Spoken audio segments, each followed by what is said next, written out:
ಗುರುಭ್ಯೋ ನಮಃ. ಗುರವೇ ಸರ್ವಲೋಕಾನಾಂ ವಿಷಜೇ ಭವರೋಗಿಣಾಂ ನಿಧಯೇ ಸರ್ವವಿದ್ಯಾನಾಂ ಶ್ರೀ ದಕ್ಷಿಣಾಮೂರ್ತಯೇ ನಮಃ. ನಮಸ್ಕಾರ ವೀಕ್ಷಕರೇ, ವಿನಾಯಕ್ ಆಸ್ಟ್ರೋಟಾಕ್ಸ್ಗೆ ತಮಗೆಲ್ಲರಿಗೂ ಆಧಾರದ ಸ್ವಾಗತ. ತಾವೆಲ್ಲರೂ ಕೂಡ ಮಾಸ ಭವಿಷ್ಯ ಕಾರ್ಯಕ್ರಮವನ್ನು ನೋಡಿದ್ದೀರಿ, ಒಳ್ಳೆ ಪ್ರೋತ್ಸಾಹವನ್ನು ಕೊಟ್ಟಿದ್ದೀರಿ. ನಿಮ್ಮ ಪ್ರೋತ್ಸಾಹಕ್ಕೆ ನಾನು ಆಭಾರಿಯಾಗಿದ್ದೇನೆ. ಅದೇ ರೀತಿಯಾಗಿ ಇವತ್ತಿನ ದಿವಸ ಸೆಪ್ಟೆಂಬರ್ ತಿಂಗಳಿನಲ್ಲಿ 12 ರಾಶಿಗಳಿಗೆ ಗ್ರಹ ಸ್ಥಿತಿಗಳ ಬದಲಾವಣೆಯಿಂದಾಗಿ ಯಾವ ರೀತಿಯಾದಂತಹ ಫಲಾಫಲಗಳಿದೆ ಅಂತ ಹೇಳುವಂಥದ್ದನ್ನು ತಿಳಿದುಕೊಳ್ಳುವ. ಪ್ರಥಮವಾಗಿ ಗ್ರಹ ಸ್ಥಿತಿಗಳನ್ನು ನೋಡುವುದಾದರೆ 4ನೇ ತಾರೀಕು ಸಿಂಹ ರಾಶಿಗೆ ಬುಧನ ಪ್ರವೇಶವಾಗುವಂಥದ್ದು, ಅದೇ ರೀತಿಯಾಗಿ 16ನೇ ತಾರೀಕು ಕನ್ಯಾ ರಾಶಿಗೆ ರವಿಯ ಪ್ರವೇಶವಾಗುವಂಥದ್ದು, 18ನೇ ತಾರೀಕು ತುಲಾ ರಾಶಿಗೆ ಶುಕ್ರನ ಪ್ರವೇಶವಾಗುವಂಥದ್ದು, ಅದೇ ರೀತಿಯಾಗಿ 23ನೇ ತಾರೀಕು ಕನ್ಯಾ ರಾಶಿಗೆ ಬುಧನ ಪ್ರವೇಶವಾಗುವಂಥದ್ದು. ಅದೇ ರೀತಿಯಾಗಿ 7ನೇ ತಾರೀಕು ಸೆಪ್ಟೆಂಬರ್ ಗಣೇಶ ಚತುರ್ಥಿ ಇರುವಂಥದ್ದು. ಗೌರಿ ಗಣೇಶ ಹಬ್ಬದ ಹಾರ್ದಿಕ ಶುಭಾಶಯಗಳು. ತಮಗೆಲ್ಲರಿಗೂ ಕೂಡ ಗೌರಿ ಗಣೇಶರ ಅನುಗ್ರಹದಿಂದ ನಿಮ್ಮ ಜೀವನದಲ್ಲಿ ಸದಾಕಾಲ ಸನ್ಮಂಗಳವನ್ನು ಉಂಟು ಮಾಡಲಿ ಅಂತ ಪ್ರಾರ್ಥನೆ ಮಾಡ್ತಾ, ವೃಶ್ಚಿಕ ರಾಶಿ.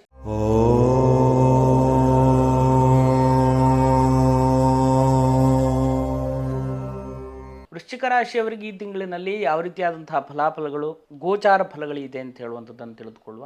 4ನೇ ಸ್ಥಾನದಲ್ಲಿರ್ತಕ್ಕಂಥ ಶನಿಯಿಂದಾಗಿ ಹೆವಿ ಟೆನ್ಷನ್ಗಳು, ಒತ್ತಡ, ಮಾನಸಿಕ ಹಿಂಸೆ, ಯಾವ ವಿಷಯದಲ್ಲೂ ಏನೂ ಸರಿಯಾಗಿ ಬರ್ತಾ ಇಲ್ವಲ್ಲ ಅಂತ ಹೇಳುವಂಥ ಟೆನ್ಷನ್. ಅದೇ ರೀತಿಯಾಗಿ ಇದ್ದಂತಹ ಸ್ಥಿತಿಯನ್ನು ಕಾಪಾಡಿಕೊಂಡು ಹೋಗ್ಲಿಕ್ಕಿರ್ತಕ್ಕಂತಹ ಪ್ರಯತ್ನಗಳನ್ನು ಮಾಡುವಲ್ಲಿ ವಿಫಲರಾಗುವಂತಹ ಸಾಧ್ಯತೆಗಳಿರುತ್ತೆ.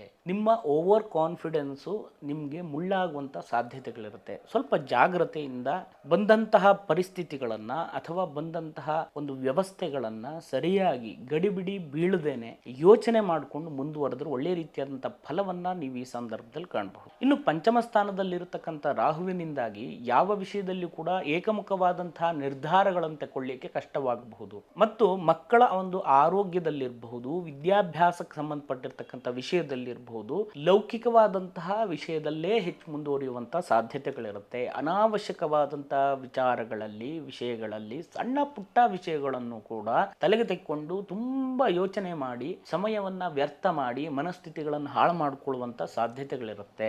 ಸರಿಯಾದಂತಹ ಒಂದು ಸಮಯವನ್ನ ಒಳ್ಳೆಯದಕ್ಕೆ ವಿನಿಯೋಗ ಮಾಡಲಿಕ್ಕಿರ್ತಕ್ಕಂಥ ಪ್ರಯತ್ನವನ್ನು ಮಾಡಿ. ಅದೇ ರೀತಿ 7ನೇ ಸ್ಥಾನದಲ್ಲಿರ್ತಕ್ಕಂಥ ಗುರುವಿನಿಂದ ಒಳ್ಳೆಯ ರೀತಿಯಾದಂತಹ ಫಲವನ್ನು ಈ ಸಂದರ್ಭದಲ್ಲಿ ಕಾಣಬಹುದು. ದಾಂಪತ್ಯ ಜೀವನದಲ್ಲಿ ಒಳ್ಳೆಯ ರೀತಿಯಾದಂತಹ ಪ್ರತಿಫಲಗಳು ಸಿಗುವಂಥದ್ದು.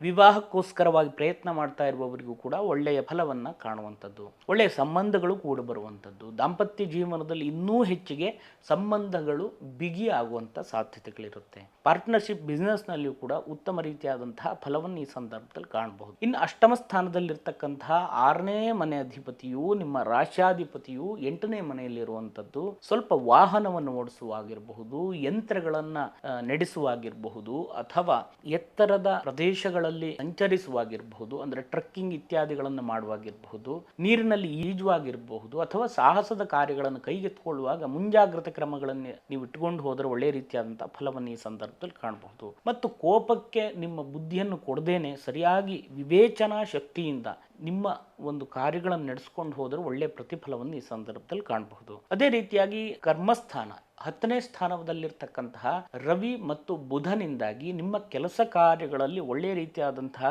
ಗೌರವ, ಪ್ರೀತಿ, ವಿಶ್ವಾಸ ಎಲ್ಲವೂ ಕೂಡ ಸಿಗುವಂತಹ ಯೋಗಗಳಿದೆ. ರಾಜಕೀಯ ರಂಗ ಪ್ರವೇಶ ಮಾಡುವಂತಹ ಸಾಧ್ಯತೆಗಳಿದೆ. ರಾಜಕೀಯ ಕ್ಷೇತ್ರದಲ್ಲಿರುವವರಿಗೆ ಒಳ್ಳೆಯ ರೀತಿಯಾದಂತಹ ಪ್ರತಿಫಲಗಳು ಸಿಗುವಂಥದ್ದು. ಸರ್ಕಾರಿ ಉದ್ಯೋಗದಲ್ಲಿಯೂ ಕೂಡ ಪ್ರಮೋಷನ್ಗಳಾಗುವಂಥದ್ದು, ಅಥವಾ ಸರ್ಕಾರಿ ಉದ್ಯೋಗಕ್ಕೆ ಪ್ರಯತ್ನ ಪಡ್ತಾ ಇರುವವರಿಗೆ ಅಥವಾ ಸರ್ಕಾರಿ ಸೌಲಭ್ಯಕ್ಕೆ ಬೇಕಾಗಿ ಅರ್ಜಿಗಳನ್ನೇನಾದರೂ ಹಾಕಿದ್ರೆ ನಿಮ್ಗೆ ಅದು ಅನುಕೂಲವಾಗುವಂತ ಸಾಧ್ಯತೆಗಳಿರುತ್ತೆ. ದಾಖಲೆ ಪತ್ರಕ್ಕೆ ಸಂಬಂಧಪಟ್ಟಿರತಕ್ಕಂಥ ವಿಷಯದಲ್ಲಿ ಸರಿಪಡಿಸಿಕೊಳ್ಳುವಂತ ಒಳ್ಳೆಯ ಅವಕಾಶಗಳು ಕೂಡ ಈ ಸಂದರ್ಭದಲ್ಲಿ ಇರುತ್ತೆ. ನ್ಯಾಯ ತೀರ್ಮಾನಕ್ಕೆ ಸಂಬಂಧಪಟ್ಟಿರತಕ್ಕಂಥ ವಿಷಯದಲ್ಲಿ ಕೂಡ ಜಯಪ್ರಾಪ್ತಿ ಯೋಗವು ಕೂಡ ಈ ಸಂದರ್ಭದಲ್ಲಿ ಇರುತ್ತೆ. ಅದೇ ರೀತಿಯಾಗಿ 11ನೇ ಸ್ಥಾನದಲ್ಲಿರ್ತಕ್ಕಂತಹ ಕೇತುವಿನಿಂದಾಗಿ ಯಾವ ಲಾಭ ಆಗಿರಬಹುದು, ಅಥವಾ ಯಾವ ಫಲ ಆಗಿರಬಹುದು, ಅಥವಾ ಯಾವ ಹೊಸ ಅವಕಾಶಗಳಾಗಿರಬಹುದು ನಿಮ್ಮ ಕೈವರೆಗೆ ಬಂದು ಬಾಯಿಗೆ ಬಂದಿಲ್ಲ.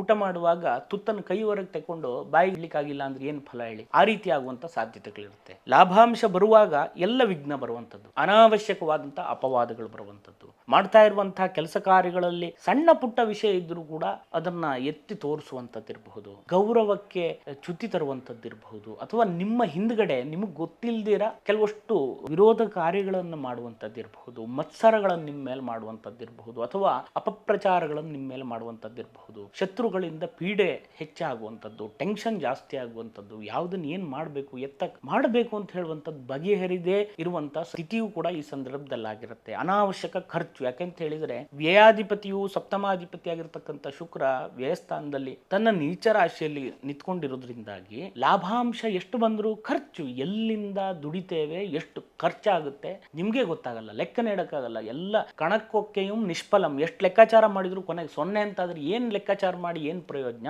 ಈ ರೀತಿಯಾಗಿ ಆಗುವಂತ ಸಾಧ್ಯತೆಗಳಿರುತ್ತೆ. ಇದೆಲ್ಲದಕ್ಕೂ ಕೂಡ ನಮ್ಮ ಬರೀ ಗ್ರಹಸ್ಥಿತಿ ಮಾತ್ರ ಕಾರಣ ಅಂತಲ್ಲ, ನಮ್ಮ ವೈಯಕ್ತಿಕವಾದ ಕೆಲವಷ್ಟು ಪ್ರಾರಬ್ಧ ಕರ್ಮಗಳು ಕೂಡ ಕಾರಣವಾಗಿ ಬಂದ್ಬಿಡುತ್ತೆ. ಇದಕ್ಕೆ ಸರಿಯಾದಂತಹ ಒಂದು ಪರಿಹಾರಗಳು ಏನು ಅಂತ ಹೇಳುವಂಥದ್ದು ನೋಡುವುದಾದ್ರೆ, ಸೆಪ್ಟೆಂಬರ್ 18ನೇ ತಾರೀಕು ಅಘೋರ ರುದ್ರ ಹೋಮವನ್ನು ಮಾಡಬೇಕು ಅಂತ ಸಂಕಲ್ಪ ಮಾಡಿದ್ದೇನೆ. ಅಘೋರ ರುದ್ರ ಅಂತ ಹೇಳಿದ್ರೆ ಸರ್ವೇಶ್ವರಾಣಾಂ ದಿಶಣೇಸ್ತಿ ನಿತ್ಯಂ, ಸರ್ವೇಶ್ವರ ಕಾರಕನಾದಂತಹ ಆ ಈಶ್ವರನಲ್ಲಿಯೇ ನಮ್ಮ ಸಂಕಷ್ಟಗಳಿರಬಹುದು, ದುರಿತ ದಾರಿದ್ರ್ಯಗಳಿರಬಹುದು, ಗ್ರಹ ದೋಷ ನಕ್ಷತ್ರ ದೋಷಗಳಿರಬಹುದು, ಪ್ರತಿಯೊಂದನ್ನು ಕೂಡ ದೇವರಲ್ಲದೇನೆ ಇನ್ನು ಯಾರ ಹತ್ರ ಹೇಳ್ಕೊಂಡ್ರೆ ಸರಿಯಾಗುತ್ತೆ ರೀ, ಯಾರ ಹತ್ರ ಹೇಳ್ಕೊಂಡ್ರು ಸರಿಯಾಗಲ್ಲ. ಭಗವಂತನ ಅನುಗ್ರಹ ಇದ್ರೆ ಎಲ್ಲವೂ ಕೂಡ ಕರೆಕ್ಟ್ ಆಗಿ ಬರುತ್ತೆ. ಹಾಗಾದ ಕಾರಣ ಆ ಒಂದು ಹೋಮದಲ್ಲಿ ನೀವೇನಾದ್ರೂ ಭಾಗಿಯಾಗಬೇಕು ಅಂತಿದ್ರೆ ನಿಮ್ಮ ಹೆಸರು, ಗೋತ್ರ ಗೊತ್ತಿದ್ರೆ ಗೋತ್ರ, ನಕ್ಷತ್ರ, ರಾಶಿಯನ್ನ ಕೆಳಗಡೆ ಕಾಣಿಸುವಂತ ನಂಬರ್ ಕಳಿಸ್ಕೊಡಿ. ಅದೇ ರೀತಿಯಾಗಿ ನಿಮ್ಮ ವಿಳಾಸವನ್ನು ಕೂಡ ಕಳಿಸ್ಕೊಡಿ. ಅವತ್ತಿನ ದಿವಸ 9:00 ಹೋಮ ಆರಂಭ ಆದ ನಂತರ ಲೈವ್ ನಲ್ಲಿ ಸಂಕಲ್ಪ ಸೇವೆಯಲ್ಲಿ ನೀವು ಭಾಗಿಯಾಗಬಹುದು. ಸಂಪೂರ್ಣವಾದಂತ ಹೋಮವನ್ನು ವೀಕ್ಷಣೆ ಮಾಡಬಹುದು. ಈ ಒಂದು ಹೋಮ ಮುಗಿದ ನಂತರ ಪೂರ್ಣಾಹುತಿ ಸಂದರ್ಭದಲ್ಲಿ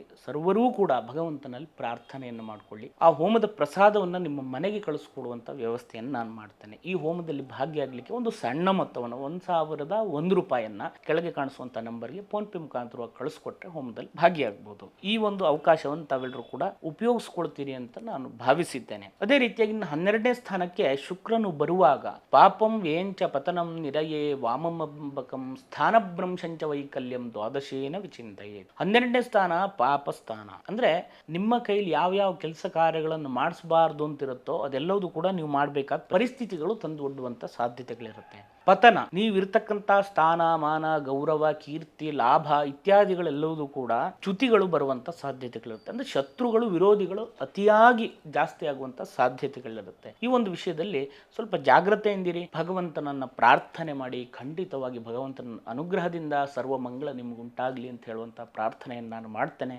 ತಮ್ಗೆಲ್ರಿಗೂ ಒಳ್ಳೆಯದಾಗ್ಲಿ. ನಮಸ್ಕಾರ. ಶುಭಂ ಭೂಯಾತ್.